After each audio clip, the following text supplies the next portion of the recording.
I'm 92 years old. At this point in my life, I've got nothing left to sell you and absolutely no reason to sugarcoat anything. When you cross 65 and head toward 80, everyone bombards you with advice about Medicare, blood pressure, and retirement funds. But looking back at my own life, that wasn't where the real battle was. The hardest lesson I had to learn the hard way was dealing with the silent, creeping shrinking of my world.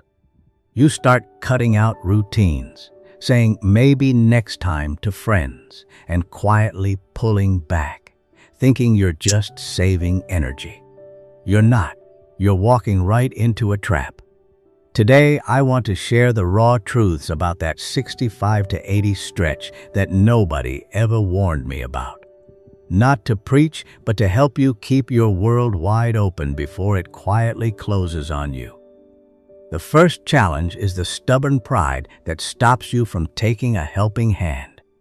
We spent our entire adult lives handling our own business, raising families, paying off mortgages, and fixing leaky roofs. We became experts at carrying heavy loads in absolute silence. I remember when I was 74. I slipped on a patch of ice right on my own driveway. I wasn't badly hurt, but I sat there on the freezing ground for 10 whole minutes. Why? Because I didn't want my neighbor, Bob, to see me struggling. It's a foolish trap. Refusing a little assistance doesn't protect your independence. It actually puts it at risk. Letting someone help you with the small stuff isn't surrender. It's just a smart strategy to save your energy for what actually matters. The second challenge hits you hard right after your old identities fade away. For 50 years, you knew exactly who you were because someone constantly needed you. You were the provider, the boss, the mom, or the family problem solver. Then retirement comes, the kids move out of state, and your busy calendar goes totally blank. I remember my first year of retirement. I felt like a ghost pacing around my own house, thinking, nobody really needs me today. It's a heavy feeling, but you have to realize that this stage of life isn't about being useful to the world anymore. It's about finally meeting yourself without a job title and finding things that bring you joy just for yourself without a single shred of guilt. The third challenge is what I call the body's silent hesitation. Getting older doesn't hit you like a sudden lightning bolt. It arrives like a quiet fog. It's that tiny fraction of a second where you pause before getting out of your favorite armchair, or when you look at the basement stairs and calculate if the trip down is really worth it. When I turned 78, I stood in my garage looking at a ladder, and my body literally asked me, "Are you sure about this?" If you start avoiding basic movements just because they feel a little heavier, your muscles listen and your world shrinks. You don't need intense workouts, but you must keep moving daily to remind your nervous system that you are still participating in life. The fourth challenge is a uniquely modern problem. Dealing with a world that simply moves too fast. Smart TVs, smartphone apps, digital QR code menus, automated grocery checkout lanes. Everything changes in a blink now. It's incredibly easy to feel left behind, frustrated, or like a complete stranger in your own country. A few years ago, I almost threw my phone out the window, trying to download a mandatory parking app. But here is the secret I learned. Let go of the need to understand it all. You do not need to master every piece of new technology to enjoy your day. Figure out the 2 or 3 things you actually need to call your grandkids or pay bills, and proudly ignore the rest of the digital noise. The fifth challenge is the comfort trap of sameness, and it sneaks up on you without warning.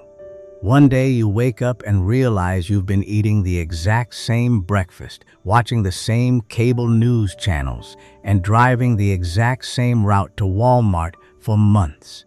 It feels safe and cozy, but it slowly puts your brain to sleep.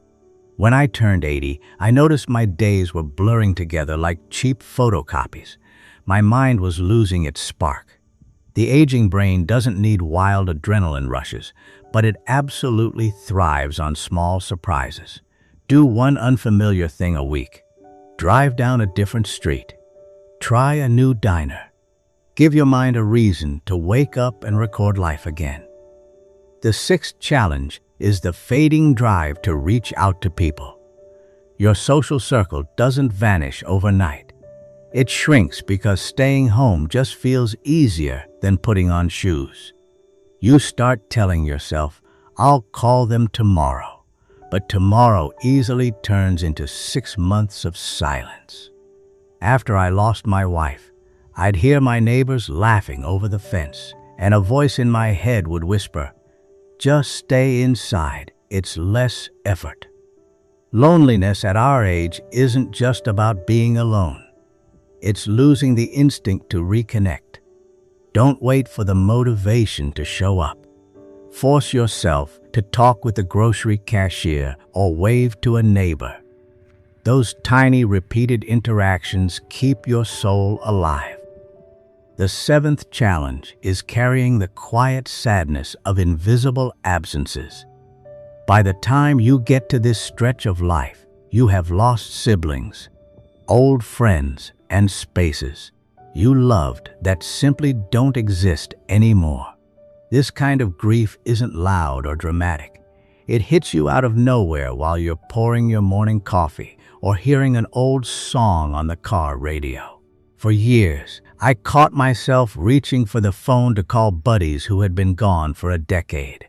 The mind remembers love faster than reality. Missing them is normal, but you cannot build a permanent home out of your pain. Speak their names, cherish the memories, but make a deal with yourself to keep living in the present.